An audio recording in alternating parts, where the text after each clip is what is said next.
Muy buenas, estimados estudiantes, reciban un cordial saludo.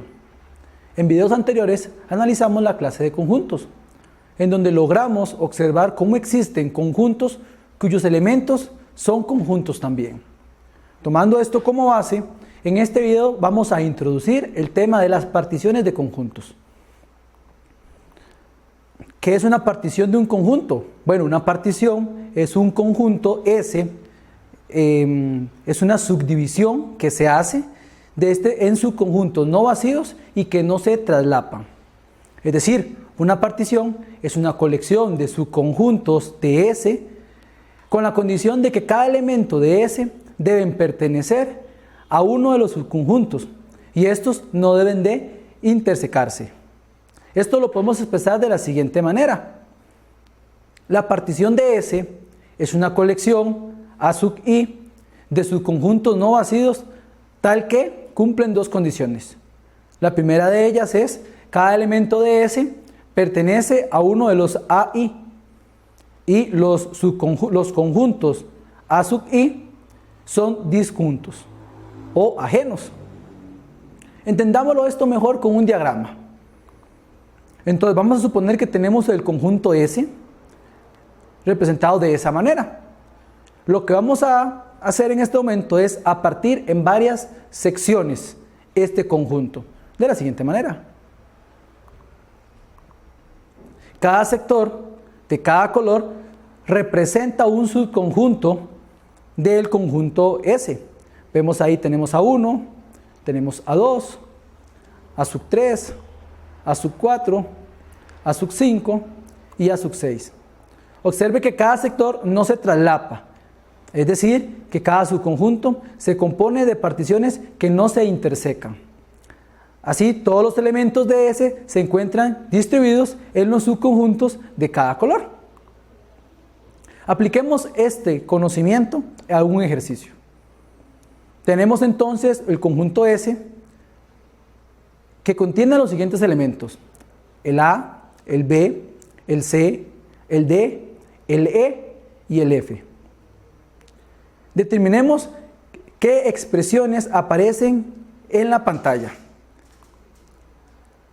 Tenemos entonces nuestra primera expresión, P1, que es un conjunto que está conformado por conjuntos, sus elementos también son conjuntos. Y el primero de ellos es el conjunto que contiene la letra A, la B y la C. Y el segundo conjunto, el que contiene la A, la D, la E y la F. ¿Esto sería una partición? Pues la respuesta es que no es una partición. Porque el hecho de que hay subconjuntos que no son ajenos o no son disjuntos. Podemos observar en este caso la letra A, que la tenemos en el primer elemento, que es un conjunto, y también en el segundo elemento, que es un conjunto. Continuemos con este otro ejemplo.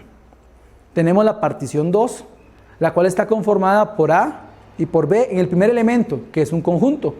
Y nuestro segundo elemento, que también es un conjunto, está conformado por C, por E y por F. La pregunta ahora es, ¿este P2 es una partición de S? La respuesta es nuevamente que no. Porque el elemento D, que estaba en el conjunto S, no está en ninguno de los dos subconjuntos. Tenemos una tercera expresión o partición de nuestro conjunto S, que está conformada ahora por tres elementos. Cada uno de estos elementos es un conjunto.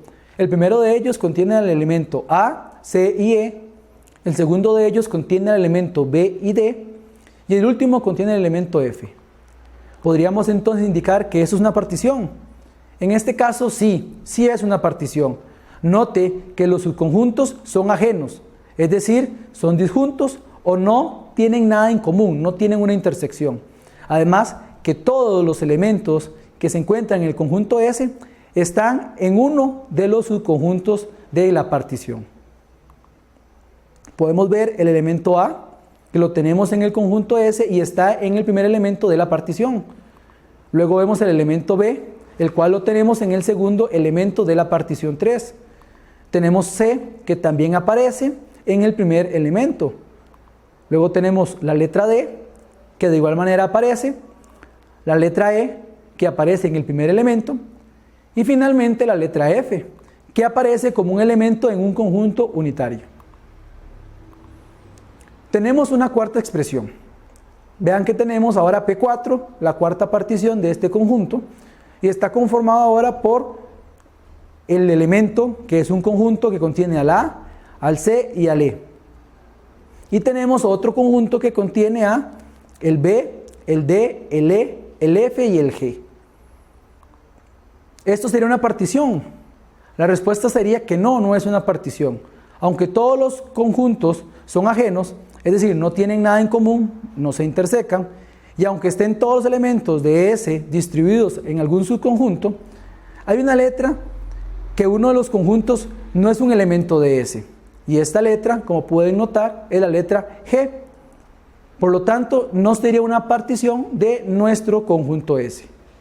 Ahora tenemos el siguiente conjunto, que es los números naturales. Recordemos que los números naturales contienen el 1, el 2, el 3, el 4, el 5 y así sucesivamente hasta más infinito. Vamos a determinar si esta expresión es una partición de los números naturales. Tenemos la partición P1 y me indica que es el conjunto que contiene a todos los n que pertenecen a los números naturales, tal que n es mayor o igual que 6, y a los n que pertenecen a los números naturales, tal que n es menor o igual que 6. Note que es una partición que está conformada por dos subconjuntos. El primer subconjunto está dado por n que pertenece a los números naturales, donde n es mayor o igual que 6, y el segundo subconjunto, n que pertenece a los números naturales, donde n es más pequeño o igual que 6. Llamaremos al subconjunto 1 como la letra A, que sería el primer subconjunto. Entonces vamos a analizar esta expresión. Observemos que está compuesto por todos los números naturales mayores o iguales que 6. Es decir, observemos que tenemos la desigualdad con el signo de igual, entonces contiene el 6, 7, el 8, el 9, el 10, y observemos que no tenemos un límite. Por lo tanto, llegaría hasta más infinito. Lo representamos con los puntos suspensivos. Ahora llamaremos a sub 2 al segundo subconjunto, que me dice que contiene a los elementos que pertenecen a los números naturales, tal que n es menor o igual que 6. Si lo escribimos de manera de extensión, recordando que eran los números naturales, vamos a empezar en 1, en 2, en 3, en 4, en 5, y como también tiene el signo de igualdad, se incluye el 6. Podemos observar de esta manera que el 6 se repite en ambos elementos o en ambos subconjuntos. Por lo tanto, podríamos decir que P no es una partición de nuestro conjunto inicial, que era el conjunto de los números naturales. Como conclusión, es de suma importancia que cuando se desee determinar si una expresión es una partición de un conjunto, se deben determinar los subconjuntos que comprenden esta expresión que sean disjuntos y además verificar que todos los elementos del conjunto se encuentren en cada uno de los subconjuntos de la partición. Estimados estudiantes, muchas gracias por la atención brindada.